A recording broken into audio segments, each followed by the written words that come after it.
Hello बच्चों। तो कल हमने इलेक्ट्रिसिटी का वन शॉट किया था। आज हम पढ़ेंगे हेरिडिटी का वन शॉट। ये हमारा लेक्चर नंबर 2 है वन शॉट सीरीज का, साइंस क्लास 10th, जो कि हम पूरा एनसीईआरटी से कवर करेंगे। जितने भी टॉपिक एनसीईआरटी में हमको दिए होंगे हम वो सब यहाँ पे कवर करेंगे। कोई सिलेबस कट हुआ है वो मैं आपको कल भी बताया था मैंने।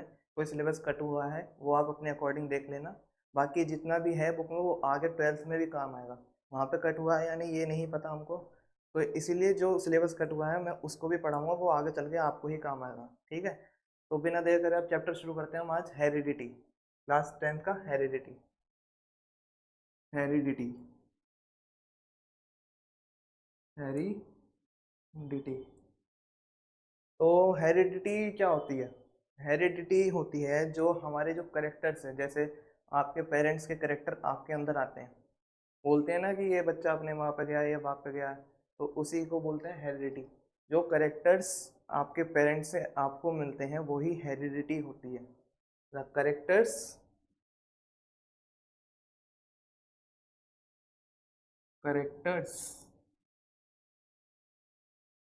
करेक्टर्स जो हमको एक जनरेशन से, the characters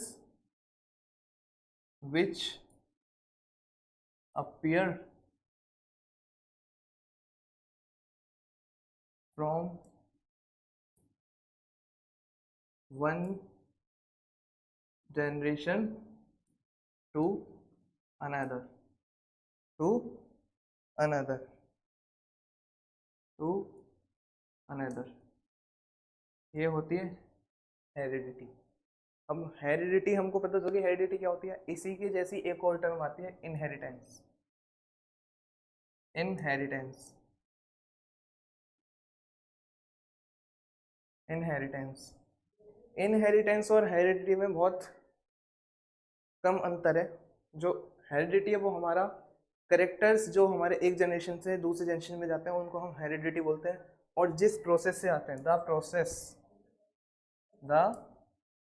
process by which characters appear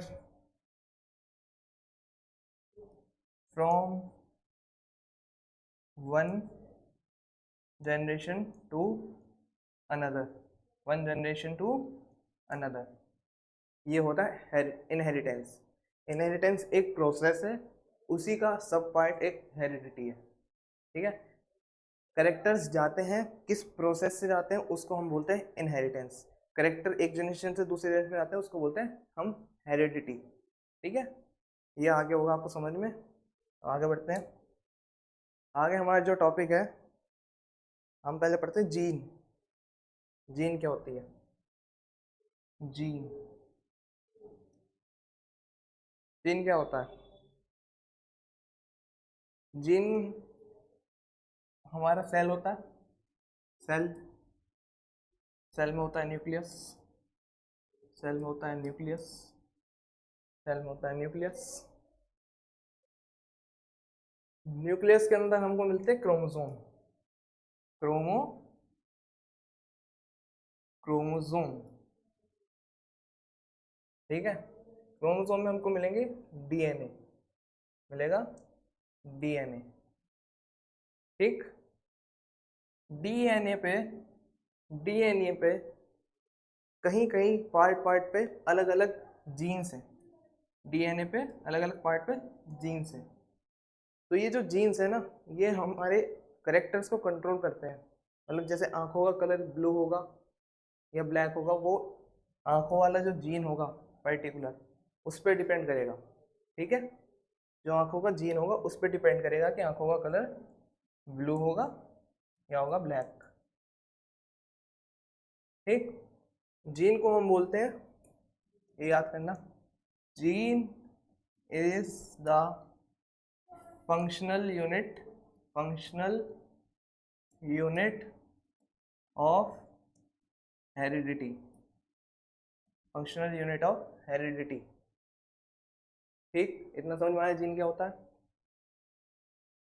इसके बाद दो चीज होती है, एक होता है हमारा एक्वायर्ड ट्रेट, एक होता है एक्वायर्ड ट्रेट और एक होता है इनहेरिटेड ट्रेट।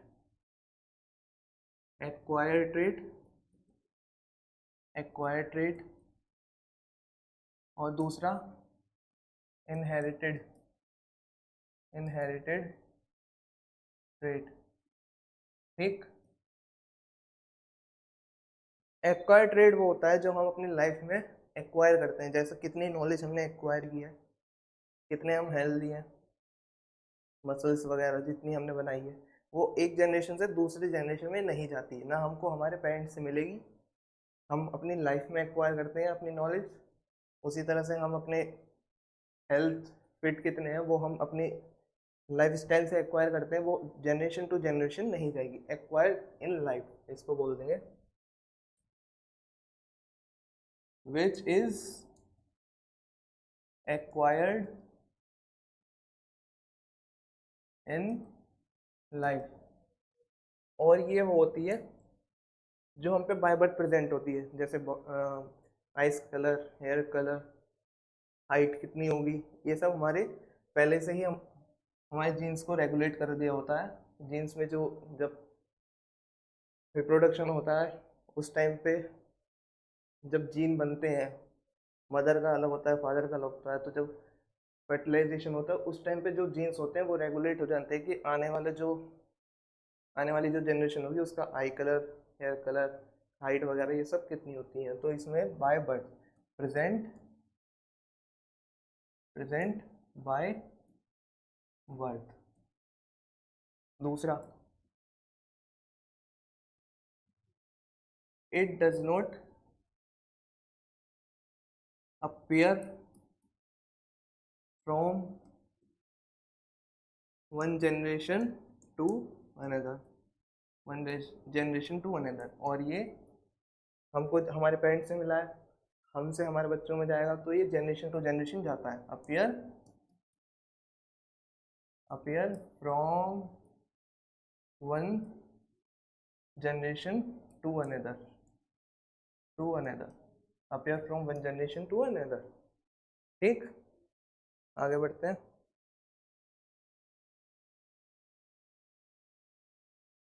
अगला हमारा टॉपिक दिया हुआ है एलील क्या होता है। एलील, एलील, एलील, एलील क्या होता है। एलील हमारे पास जीन होते हैं, जीन होते हैं। अब ये तो जरूरी नहीं कि सब में जीन सेम होगा, किसी की आंखों का कलर ब्लू हो सकता है, ब्लैक हो सकता है, ब्लू हो सकता है, या ग्रीन जिसको हम एमरल्ड बोल देते हैं, कुछ भी हो सकता है। ठीक है, आंखों का कलर कुछ भी हो सकता है। तो अब जैसे आई का कोई जीन है, आई का मान लो जीन, हमने मान लिया जीन ई, जीन ई, ये आंखों के कलर को रेगुलेट करता है। ठीक है, अब आंखों का कलर ब्लू हो सकता है, blue, black, green, green, grey, कुछ भी हो सकता है। तो अब इस जीन के, इस जीन के, जीन ई के हमारे पास इतने सारे ऑप्शंस हैं, इतने सारे ऑप्शंस हैं। यही जो ऑप्शंस हैं इनको हम बोल देते हैं एलील। ये है एलील। जीन, पर्टिकुलर जीन है, हर इंडिविजुअल में अलग अलग उसका इफेक्ट दिखता है, हर इंडिविजुअल में अलग अलग इफेक्ट दिखता है। सेम भी दिख जाता है, ये जरूरी नहीं कि जैसे जनरेशन टू जनरेशन जाता है, अगर पेरेंट्स ब्लैक होगा तो हो सकता है बच्चों को हो सकता है क्या होगा ही ब्लैक आए, ऐसे ही अगर पेरेंट्स का ब्लू है तो ब्लू आए। ठीक है, ये जनरेशन टू जनरेशन जाते हैं, लेकिन इसके ऑप्शंस और भी हैं, इसके ऑप्शंस और भी है। किसी और फैमिली में, एक फैमिली में ब्लू हो गया, दूसरी फैमिली में ब्लैक हो गया। ठीक है, ऑप्शंस अवेलेबल है, इसलिए इसको बोल देते हैं हम एलील। एलील कुछ नहीं, एक जीन के अलग अलग टाइप्स जो हमारे पास प्रेजेंट होते हैं। ठीक है, एलील एक जीन के पर्टिकुलर टाइप जो हमारे पास प्रेजेंट होते हैं। तो एलील की डेफिनेशन क्या होगी। एलील की डेफिनेशन, एलील की definition, one of the different one of the different one of the different forms of a particular gene, one of the different forms of the particular gene।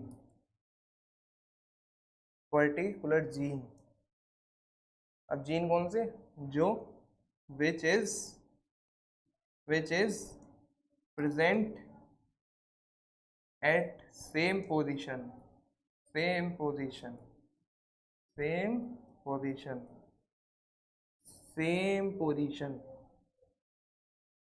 of DNA अब ये नहीं कि हमने एक gene compare कर लिया आई का, दूसरा हमने ले लिया हेयर कलर्स का, तो वो तो वेरी कर जाएगा।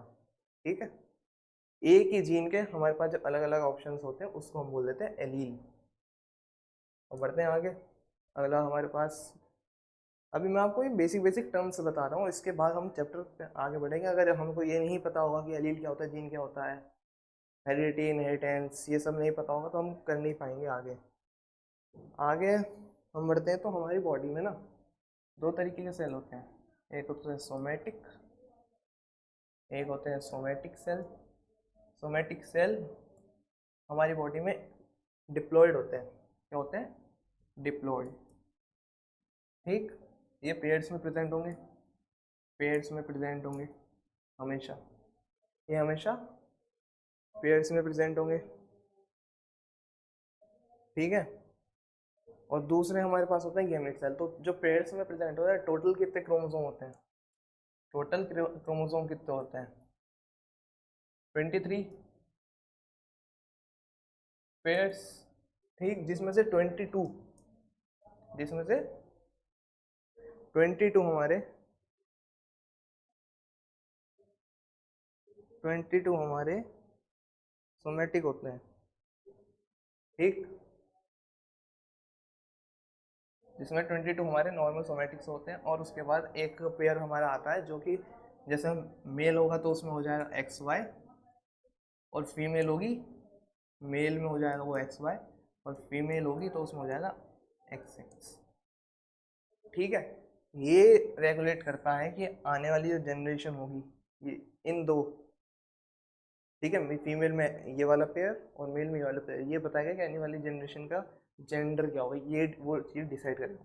दूसरा हमारे पास होता है गैमीट सेल। जब गैमेटोजेनेसिस होता है, गैमेटोजेनेसिस क्या होता है? By which the gametes in body produced, male space from females में ओवम, जब वो बनता है, ठीक, तो ये जो हमारे गैमेट सेल होते हैं ये बन जाते हैं हैप्लॉइड। मियोसिस होता है chromosome number reduce to half, ये बन जाते हैं हैप्लॉइड, ये हैप्लॉइड बन जाते हैं, जिससे अब हैप्लॉइड हो गया। अब जब मेल में भी एक एक्स हो गया हैप्लॉइड, फीमेल में भी मान लो वाई, फीमेल में भी एक्स हो गया, ठीक है, तो हमारी जो डॉटर एक्स हो या वाई जो भी जाएगा उसमें से, ठीक, हैप्लॉइड हो जाते हैं। तो क्रोमोसोम तो प्रेजेंट होंगे XY XX, अब जो भी जाएगा उसमें हैप्लॉइड जाएंगे। ठीक है, यहाँ से भी एक्स हैप्लॉइड, यहाँ से भी एक्स हैप्लॉइड, तो जो बनेगा हमारी प्रोजेनी आएगी वो बनेगी हमारी 2x डिप्लॉइड। ठीक है, इस तरह से अगर ये हाफ नहीं होंगे क्रोमोसोम नंबर तो यहाँ पे डिप्लॉइड नहीं आएगा। ठीक है, और फिर कोई जेनेटिक डिजीज वगैरह कुछ भी हो सकता है। ठीक है, समझ में आया सोमेटिक सेल और गैमेट सेल में क्या अंतर है? ये हमेशा डिप्लॉइड होंगे, ये हमेशा हैप्लॉइड होंगे, ये पेयर्स में प्रेजेंट होंगे, ये पेयर्स में प्रेजेंट नहीं होंगे। आगे बढ़ते हैं। अब जो हमारे एलील्स होते हैं, एलील्स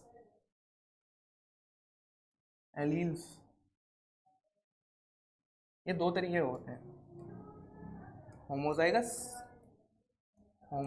एलील, और दूसरा हेटेरोजाइगस। ठीक है, होमोजाइगस क्या होते हैं?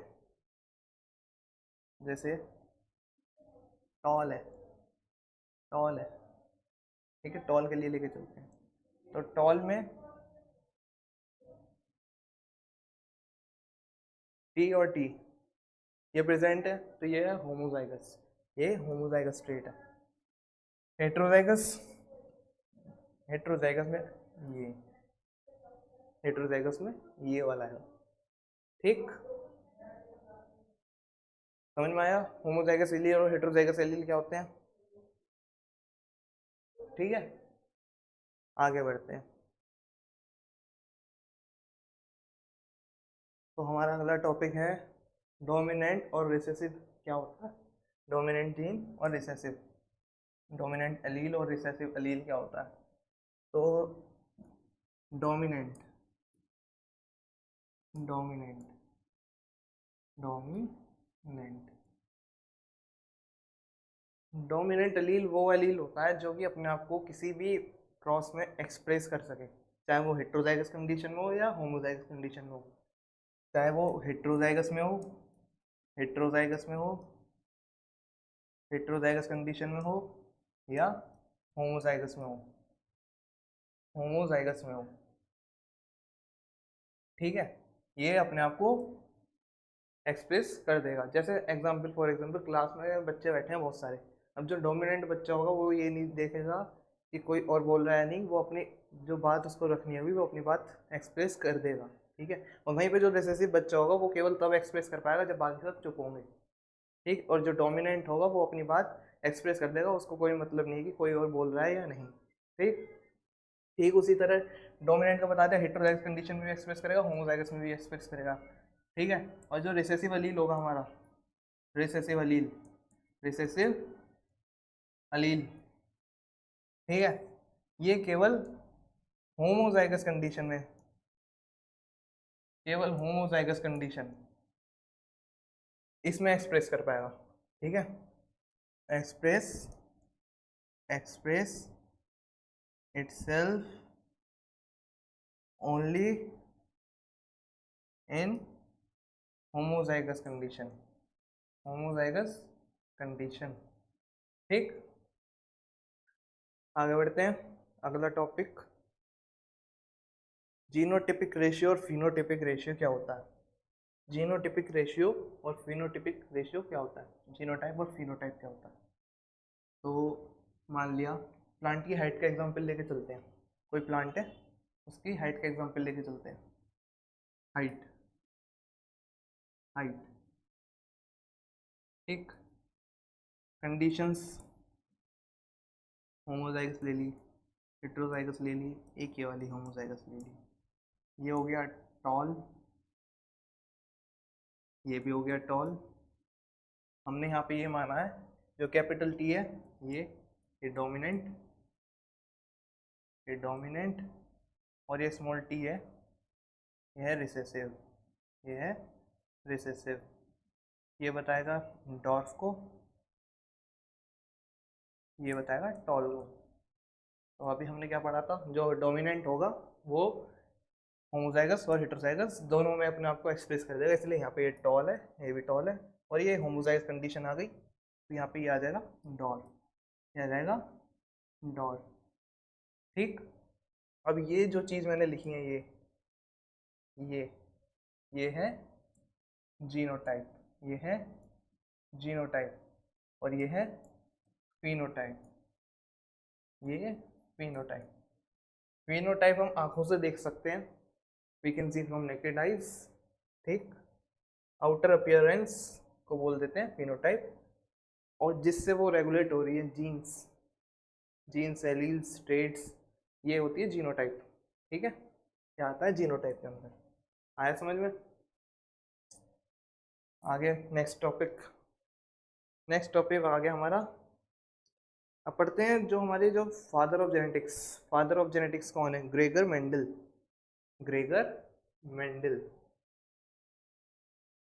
Gregor Mendel, Mendel.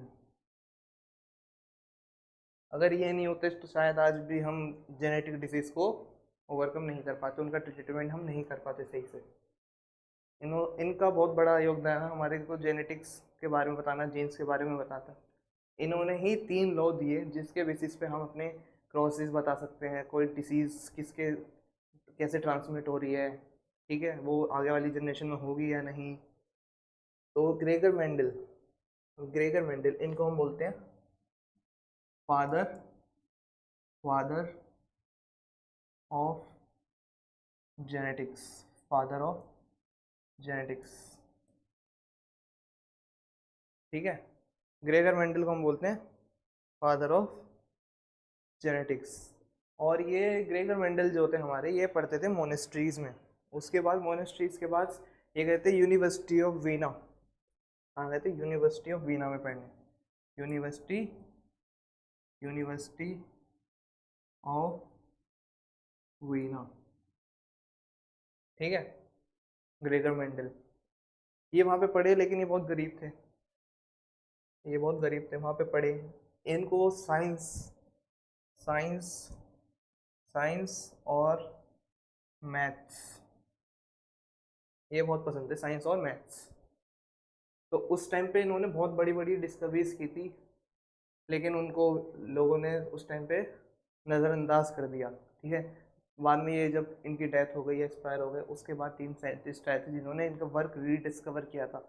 लोग उस टाइम पे मैथ्स को ज़्यादा समझ नहीं पाते थे, और जो इनकी जितनी भी रिसर्च हुई थी, इन्होंने वो मैथ्स के फॉर्मेट में, टेबल के फॉर्मेट्स में इकट्ठा करके अपने नोट्स में डाली थी। ठीक है, इनके बारे में आगे और भी बढ़ोगे। इनका जो जो इन्होंने मेन प्लांट लिया था, वो इन्होंने लिया पेसम सेटिवम। ये इसका साइंटिफिक नेम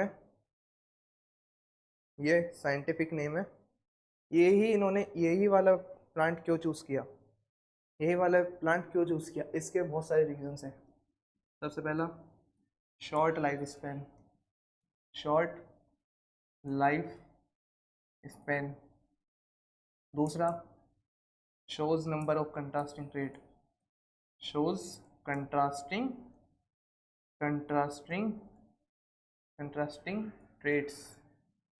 ट्रेट्स का मतलब, जैसे सीड्स का एग्जांपल लेते हैं, इसमें जो सीड होती है, एक होती है पूरी राउंड, वहीं पर दूसरी होती है रिंकल्ड।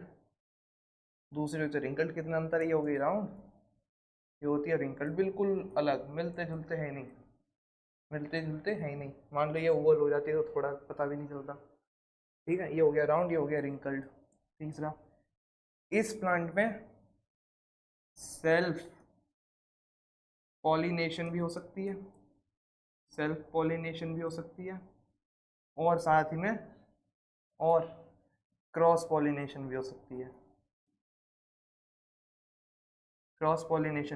है। ये कुछ रीजंस थे मेन जिसकी वजह से इन्होंने ये वाला प्लांट को चूज़ किया था। ठीक है, ये पूछे जा सकते हैं, ये तीन आप लिख के आ जाओगे, काफ़ी है। मेन यही है। आगे बढ़ते हैं। इसके बाद आती है हमारी एक टर्म आती है F1 जनरेशन और F2 जनरेशन। F1 जनरेशन, दूसरी F2 जनरेशन।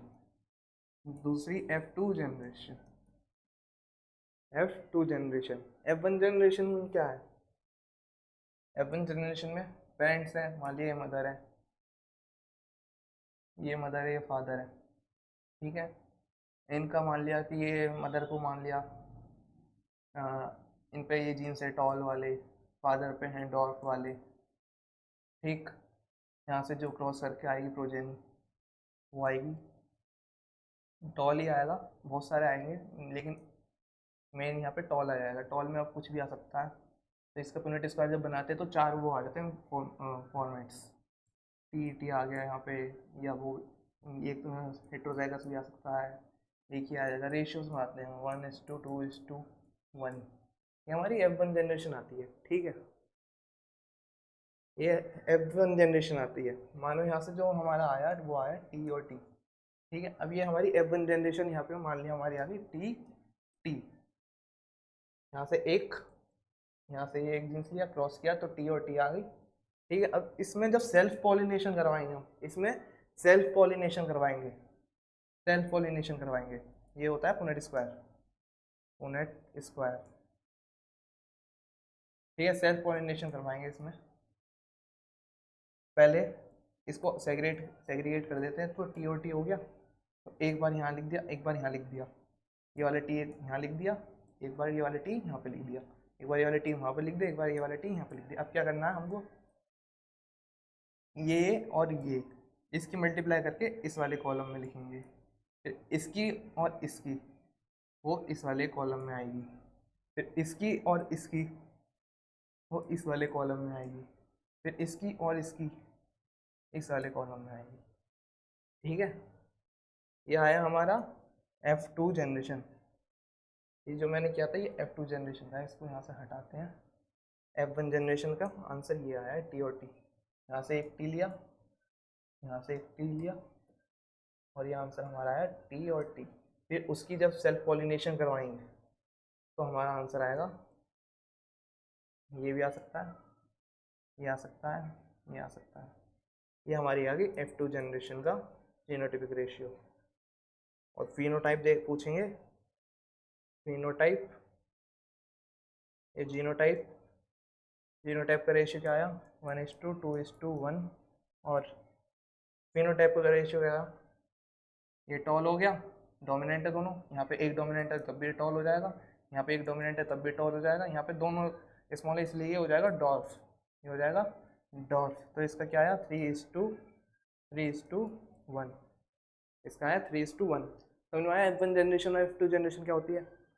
यहाँ पे मदर और फादर के जो जीन्स है उसमें क्रॉस पॉलिनेशन करवाया, ठीक है, इसमें पॉलिनेशन कह रहा हूँ, इस यहाँ पे क्रॉस करवाया, तो मदर और फादर के अलग अलग जीन्स है, उससे जो प्रोजेनी आई है जब उसका हम सेल्फ करवाएंगे तब हमारा F2 जनरेशन आएगा। ठीक है, आगे बढ़ते हैं। नेक्स्ट टॉपिक क्या दिया हुआ है हमको, हाँ अब आ रहे हैं लॉज, मेंडल के laws.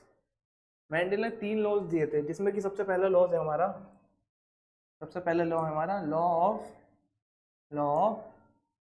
Dominance, law of dominance, law of dominance. ठीक है, लॉ ऑफ डोमिनेंस हमारा क्या बताता है, लॉ ऑफ डोमिनेंस हमारा बताता है कि जो डोमिनेंट जीन होगा वो अपने आप को एक्सप्रेस कर जाएगा, और जो रिसेसिव जीन होगा वो हमको एक्सप्रेस नहीं कर पाएगा, अपने आप को एक्सप्रेस नहीं कर पाएगा। ठीक है,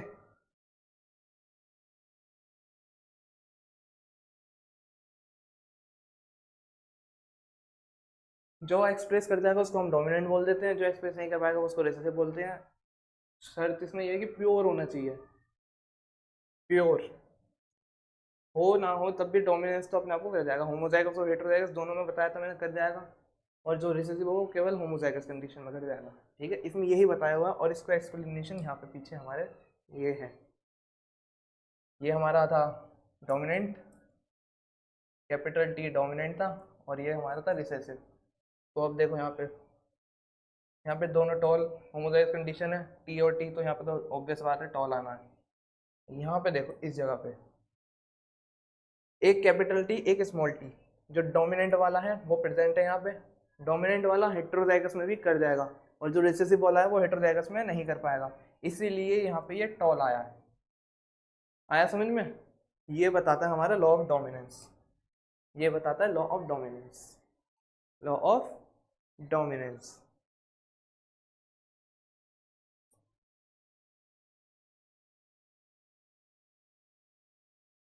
when parents एलील्स, एलील्स नहीं जीन्स लिख देते हैं, when parents genes are crossed, when parents genes are crossed together, तो जो one form which express itself in next generation is dominant, and whose effect get masked, मतलब जिसका effect दब गया, जो दब गया वो वाला जी, उसको हम बोल देते हैं get mass is known as recessive. ये बताता है हमारा लॉ ऑफ डोमिनेंस, ये बताता है हमारा लॉ ऑफ डोमिनेंस। आया समझ में? आया समझ में? इसको नोट कर लेना, नोट कर लेना इसको, ठीक है। एग्जाम्पल में इसका आपको पहले ही करा चुका था।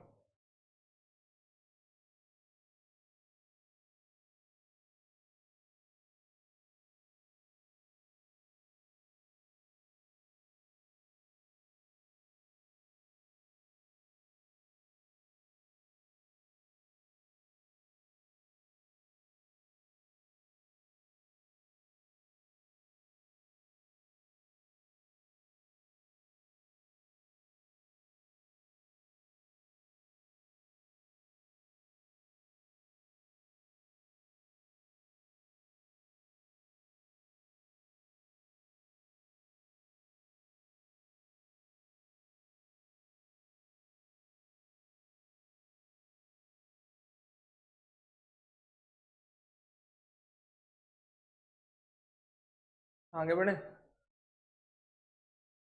अगला लॉ आता है हमारा law of segregation, law of segregation.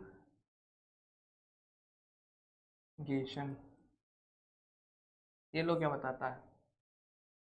मानो हमारे पास दो जीन्स है हेटेरोजाइगस कंडीशन में, ये तो अपना जो असर दिखाएगा वो दिखाएगा डोमिनेंट वाला, डोमिनेंट वाला, ये दिखाएगा रेसेसिव वाला, ये दिखाएगा रेसेसिव। ये रिप्रेजेंट करता है डॉट को, ये रिप्रेजेंट कर रहा है टॉल को, ठीक है। तो अगली जनरेशन में जब हम इसका वो सेल्फ करवाएंगे, क्रॉस भी करवाएंगे, तो ऐसे तो ये टॉल दिखा देगा, ये डोमिनेंट यहाँ प्रेजेंट है, इसको तो अपना काम करने का वो मौका मिलेगा ही नहीं। ऐसे तो फिर कभी डॉट वाली प्रोजेनी आएगी नहीं, आगे टॉल ही टॉल आएगी, ठीक है। तो इस चीज़ के लिए अब हम, लेकिन डॉर्फ आ जाता है, डॉर्फ आता है, तो वो क्यों आता है? क्योंकि ये जो लो, वही चीज़ की कि जो डॉर्फ वाला है वो कैसे आया है वो हमको बताएगा लॉ ऑफ सेग्रीगेशन। ये लॉ कहता है कि in a given trait, in a given trait, given trait और pair of allele, in a given trait और पेयर ऑफ एलील, ठीक है, ये सेग्रीगेट हो जाते हैं, gets segregate from each other, from each other during gamete formation, gamete formation। Gamete haploid होता है, पेयर में वहाँ पे जाता नहीं है, इसलिए जब ये सेग्रीगेट हो जाता है उसके बाद जब क्रॉस होता है, इसलिए हमारे चांसेस बढ़ जाते हैं कि हमारे पास डॉर्फ वाला भी आ सकता है। जब तक वो जो गैमेट बना है, वो जो स्पर्म है या ओवम है, उसमें ये वाला डॉर्फ वाला टी गया हो, है ना। तो वही हमारे ये लॉ बता रहा है कि वो एक दूसरे से सेग्रीगेट हो जाते हैं, मतलब अलग हो जाते हैं, टूट जाते हैं, जिससे वो अपने आप को एक्सप्रेस इजीली कर पाते हैं आगे अगली जनरेशन में, ठीक है। आया समझ में? आया समझ में?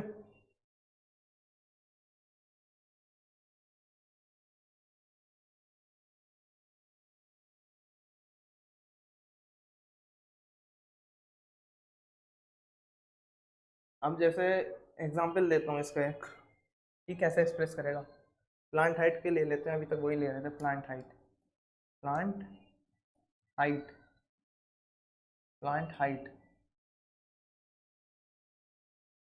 हमारे जो जीन होते हैं ना, वो रेगुलेट करते हैं हार्मोन्स को।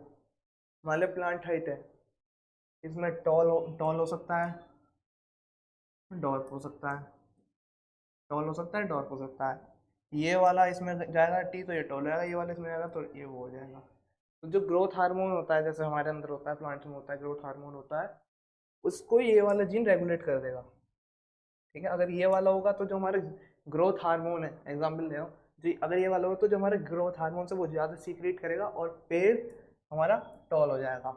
अगर ये वाला जीन पहुंच गया वहाँ पे तो वो हार्मोन जो है वो कम सीक्रेट होगा और जो हमारा प्लांट है वो डॉर्फ रह जाएगा। ठीक आया समझ में? अगले लॉ पे चलते हैं। अगला लॉ है हमारा law of independent assortment. Law of independent assortment, ये लॉ क्या बताता है हमारा? ये लॉ क्या बताता है? ये लॉ हमारा कहता है कि जो हमारा बहुत सारे जीन्स होते हैं, हेयर कलर का अलग हुआ, आई कलर्स का अलग हुआ, law of independent assortment, law of independent assortment, ये लॉ कहता है कि डिफरेंट डिफरेंट जीन्स होते हैं डीएनए पे, डिफरेंट डिफरेंट जीन्स होते हैं, आई का अलग है, हेयर कलर का अलग है, हाइट का अलग है, और भी चीज़ों का अलग अलग जीन्स प्रेजेंट है बॉडी में। ठीक है, अब जो आई वाला जीन है वो अलग सेग्रीगेट हो गया, दूसरे वाले भी सेग्रीगेट हो गए, लेकिन वो एक दूसरे से ब्लेंड नहीं करते। तो ये क्या बोलता है, जो जीन्स से हमारा पेयर होता है एलील का, allele pair, allele allele pair gets segregate with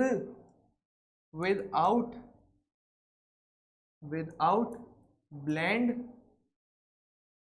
with each other। ठीक है, without blend with each other, without blend with each other, जिससे कि जब ये ऐसा होगा, ब्लेंड नहीं करेगा तो एक जीन का इन्फ्लुएंस दूसरे जीन पे नहीं पड़ेगा, एक जीन का इन्फ्लुएंस दूसरे जीन पे नहीं पड़ेगा। यही चीज़ हमारा बताता है लॉ ऑफ इंडिपेंडेंट असॉर्टमेंट। ये हमको पता चलेगा क्रॉस से, क्रॉस बनाते हैं डाईहाइब्रिड वाला, उसमें हमारे दो ट्रेट एक साथ चलेंगे, दो ट्रेट हमारे उसमें एक साथ चलेंगे। तो अब उसको पढ़ते हैं, एग्जाम्पल ले लेते हैं, प्लांट में ही चलते हैं, गार्डन पी में लेके चलता हूँ। हमारे पास दो सिचुएशन है, एक हमने ले ली आर आर वाई वाई, एक हमने ले ली स्मॉल आर वाई वाई। ठीक, ये हमारे बताता है round and yellow, round and yellow, round and yellow, dominant है, मान लिया हमने डोमिनेंट है, ये डोमिनेंट है। दूसरा हमने ले लिया रिंकल्ड एंड ग्रीन, ले लिया इसको ग्रीन मान लिया, for example wrinkled and green. तो यहाँ से F1 जनरेशन जब हम निकालेंगे इसकी, तो F1 जनरेशन हमारी आएगी capital R small R capital Y small Y, ये हमारी आ गई F1 जनरेशन, F1 जनरेशन। अब यहाँ पर कितनी पॉसिबिलिटीज हो सकती हैं, एक के साथ एक ले लेते हैं। पहले लेंगे round and yellow, round and capital Y. दूसरा हम ले लेते हैं round and small, round and green. दूसरा लेते हैं रिंकल्ड एंड येलो, और एक ले लेते हैं रिंकल्ड एंड ग्रीन। ये पॉसिबिलिटीज़ बन सकती हैं आने वाली अगली जनरेशन में जब हम करेंगे इसको। ठीक है, ये वाली पॉसिबिलिटीज़ बन सकती हैं। आगे अब क्रॉस बनाएंगे इसका, क्रॉस के लिए अब क्या करेंगे, यहाँ पे बनाएंगे हम पुनेट स्क्वायर। पुनेट स्क्वायर क्या होता है? Punnett square it's a box, ये होगा हमारा पुनेट स्क्वायर। ये हमारे मेंडल साहब ने यूज़ किया था, मेंडल सर जो हमारे उन्होंने यूज़ किया था ये पुनेट स्क्वायर। इसमें ऐसे बॉक्सेस होते हैं, ये बॉक्सेस होंगे, एक दो तीन, कितने हो गए, 1 2 3 4, 1 2 3 4, सही है 16। डाईहाइब्रिड क्रॉस के लिए बड़ा पुनेट स्क्वायर बनेगा और सिंगल मोनोहाइब्रिड क्रॉस के लिए छोटा स्क्वायर बनेगा, पुनेट स्क्वायर बनेगा। ठीक, अब जो हमारे प्रोजेनी आई थी वहाँ पे, ये लिख लेते हैं। एक साइड मान लिया हमने,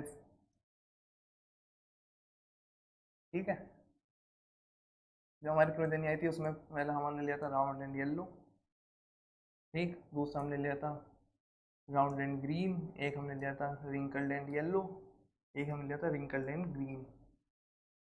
सेम ऐसे यहाँ पे उतार देंगे, सेल्फ कर रहे हैं, ठीक है।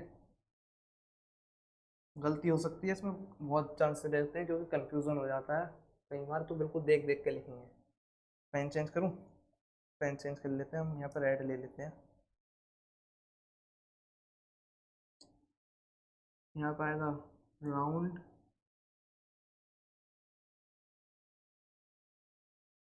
दूसरे में आएगा डायब्रोट्रो सिखा रहा हूँ अभी,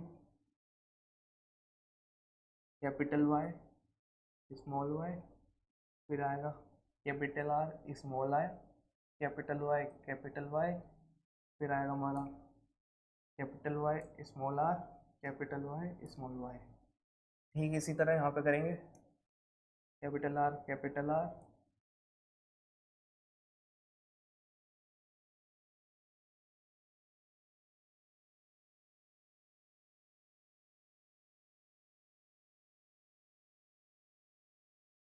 इसकी प्रैक्टिस करके जाना, ये आता है, बनाने के लिए भी आ सकता है।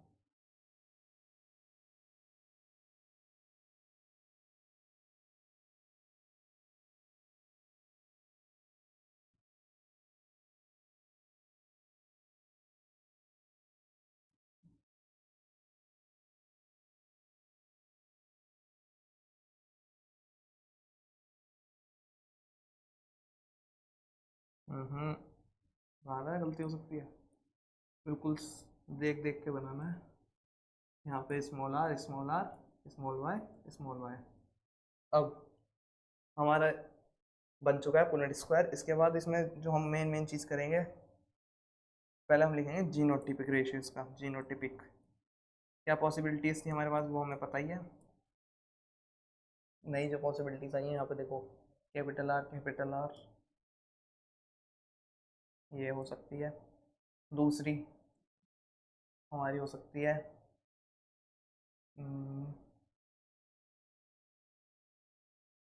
कैपिटल आर वाई वाई, एक हो सकती है ये वाली। बहुत सारी पॉसिबिलिटीज़ है।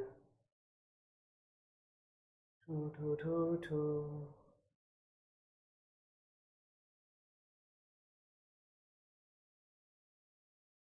अब इसमें ये देखते हैं डोमिनेंट और वो कितना है। राउंड एंड येलो पॉसिबिलिटीज़ हमारी यहाँ से आएगी, ये तो बहुत सारी हो जाएगी ऐसे इरेजर का है। सिंपल एक चीज़ देखते हैं इसमें, जीनोटिपिक रेशियो ईजी हो जाएगा निकलना। एक देखेंगे राउंड और येलो कितनी है हमारे पे, दूसरा देखेंगे राउंड और ग्रीन कितनी है, राउंड और ग्रीन कितनी है। तीसरा देखेंगे रिंकल्ड येलो कितने हैं, रिंकल्ड और येलो कितने हैं। एक देखेंगे रिंकल्ड और ग्रीन कितने हैं, रिंकल्ड और ग्रीन, ठीक है। तो हम पहले देखेंगे round and yellow. Pen change करके ये ले लेते हैं कलर, राउंड एंड येलो ये है, यहाँ पे स्टार बना दिया।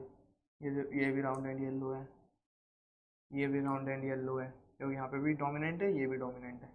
ये भी राउंड एंड येलो है, ये भी राउंड एंड येलो है, ये नहीं है, ये राउंड एंड येलो है, ये नहीं है, ये है, ये है, ये नहीं है, ये नहीं है, ये नहीं है, ये नहीं है, ये नहीं है, ये है। कितने हो गए, 1 2 3 4 5 6 7 8 9, ठीक है। ये आ गया 9:2। पेन चेंज कर लेते हैं, ब्लू ले लेते हैं। अब हम देखेंगे राउंड और ग्रीन। राउंड और ग्रीन के लिए कैपिटल आर और स्मॉल ये हो गया, ये हो गया हमारा, ये हो गया। ये तो 3 हो गए, 3 हो गए ना, हाँ 3 ही हो गए। आगे बढ़ते हैं।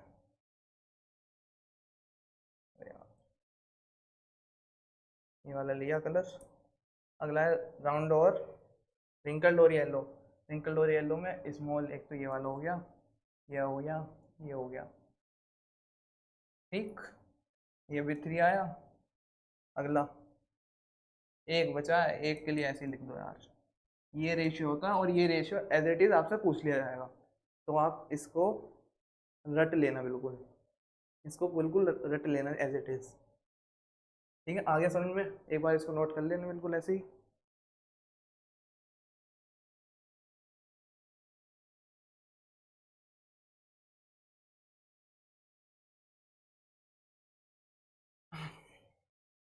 स्क्रीनशॉट ले लेना, पूरा है। आगे बढ़ते हैं, अगला टॉपिक है हमारे पास sex determination. Pen, black eraser, sex determination.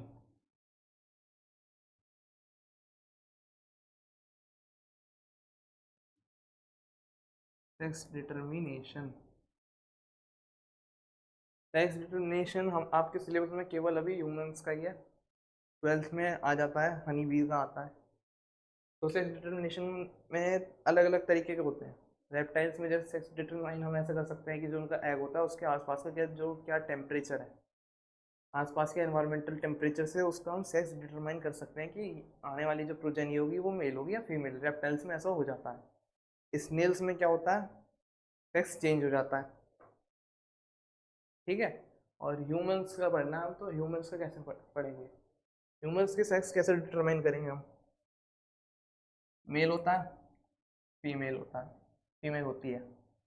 Mail पे हमारे हार्मोन्स होते हैं मेनली एक्स वाई, फीमेल पे होते हैं एक्स एक्स। ठीक है, यूनिट स्क्वायर बना देते हैं, यूनिट स्क्वायर बना दिया, यूनिट स्क्वायर बना दिया। यूनिट स्क्वायर बना लेंगे तो यहाँ पे हो जाएगा एक्स और वाई, ये हो गया एक्स और X, X X, X Y, X Y, X X, X Y. ठीक, 50-50 चांस हो गए, 50-50 चांस हो गए दोनों के। तो अब जो हमारी ये डिपेंड करता है कि ये लड़का होगी या लड़की, ये डिपेंड करता है, ये डिपेंड करता है, या मैंने उल्टा लिख दिया है, ये मदर, मदर और वो फादर। ठीक है, मेल फीमेल मत समझ लेना, मैं लिख देता हूँ यहाँ पे। हाँ हाँ, ये मेल फीमेल ही है, मदर फादर बोल रहा हूँ, मेल और फीमेल, ये मदर फादर नहीं, मेल और फीमेल। अब सही हो गया, कन्फ्यूज़न हो गया था मेरे को, मेल और फीमेल। ठीक है, तो ये जो हमारा डिपेंड करता है मेल पर कि आने वाली जो प्रोजेनी होगी वो लड़के की होगी या लड़की की होगी। ठीक है, और जो अनएजुकेटेड लोग हैं वो समझता है कि उसमें फीमेल की गलती है कि लड़की हुई है। हमारे इंडिया में ये पहले बहुत होता था कि जो जब लड़की होती तो अबॉर्शन करवा देते थे, इसीलिए इंडिया में सेक्स डिटर्मिनेशन बिफोर बर्थ वो बैन है, वो बैन है। कुछ केसेस में आप करवा सकते हैं, वो केसेस अलग हैं, उसमें उसके लिए लेकिन परमिशंस लगती हैं। वैसे नहीं करवाना कोई दिक्कत नहीं है, अगर आपको पता है कि आपको कोई जेनेटिक डिसीज़ है तो उस सिचुएशन में आप करवा सकते हो। ठीक है, तो ये डिपेंडेंट मेल पे करता है ना कि फीमेल पे। फीमेल की उसमें कोई लेना देना नहीं है, मेल के जीन से लेना देना है कि लड़का होगा या लड़की। ठीक है, फॉरेन में अब भी पता चल जाता है, सेक्स डिटरमाइन करवा देते हैं, अल्ट्रासाउंड में पता चल जाता है, इंडिया में नहीं बताते, इंडिया में बैन है, फॉरेन में बता देते हैं। ठीक, ये अपना हो गया टॉपिक सेक्स डिटर्मिनेशन। आगे बढ़ते हैं, अगला टॉपिक क्या है, अगला topic blood groups, blood groups, blood group, blood group. Mainly 3 blood group होते हैं, ग्रुप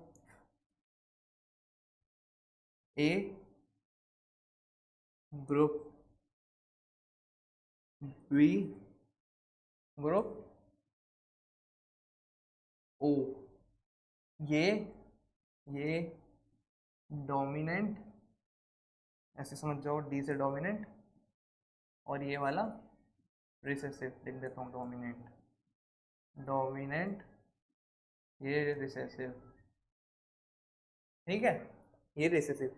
अब जब ये दो डोमिनेंट है, ये दो डोमिनेंट है, ये दो डोमिनेंट है, अब मान लो मदर का ब्लड ग्रुप मान लिया ए है, फादर का ब्लड ग्रुप मान लिया बी है, तो चांस ये भी तो बन सकता है, चांस ये भी तो बन सकता है कि मान लो ये हेटेरोजाइगस कंडीशन में ए हो बी हो, ठीक। चांस ये भी बन सकता है कि अब ब्लड ग्रुप ए और बी हो जाए, क्योंकि दोनों डोमिनेंट है, दोनों हेटेरोजाइगस कंडीशन में अपने आप को एक्सप्रेस करेंगे, पूरा करेंगे। तो ये जो ब्लड ग्रुप है हमारा, ये जो ब्लड ग्रुप है हमारा, ये वाला ब्लड ग्रुप, ये वाला ब्लड ग्रुप, ये कोडोमिनेंस का रिजल्ट है, ग्रुप ए बी। कोडोमिनेंस पढ़ोगे, कोडोमिनेंस क्या होता है? जब दो दोनों डोमिनेंट जीन्स आपस में क्रॉस करते हैं और दोनों ही अपने आप को इक्वली एक्सप्रेस करते हैं, वो कंडीशन आ जाती है कोडोमिनेंस में। और ये वाला ग्रुप ग्रुप जो है उसी का रिजल्ट है ये, ठीक है। आगे अब मान लो हम इस पे बहुत सारे क्वेश्चन बन जाते हैं, बहुत सारे क्वेश्चन बन जाते हैं इस पे। एक करके करके देखते हैं, एक क्वेश्चन करते हैं। मदर का ब्लड ग्रुप हमको दे रखा है, मान लो हेटेरोजाइगस ए, हेटेरोजाइगस होमोजाइगस ए। फादर का हमको दे रखा है होमोजाइगस। प्रोजेनी क्या आ सकती है इसमें, लिख दो, खुद भी कर दोगे अब तो इसको। ए ए ए ओ ए ए ए ए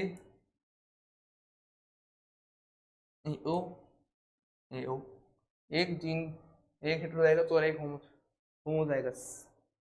रिजल्ट क्या आता है? 50-50 रिजल्ट आया, 50-50। इसी तरह से इसमें बहुत सारे हो जाएंगे, इसी तरह से बहुत सारे ब्लड ग्रुप बन जाते हैं, ठीक है। इतना ही था आपके चैप्टर में आज, आज के लिए केवल इतना ही था, आज के लिए इस चैप्टर में केवल इतना ही था, केवल इतना ही था।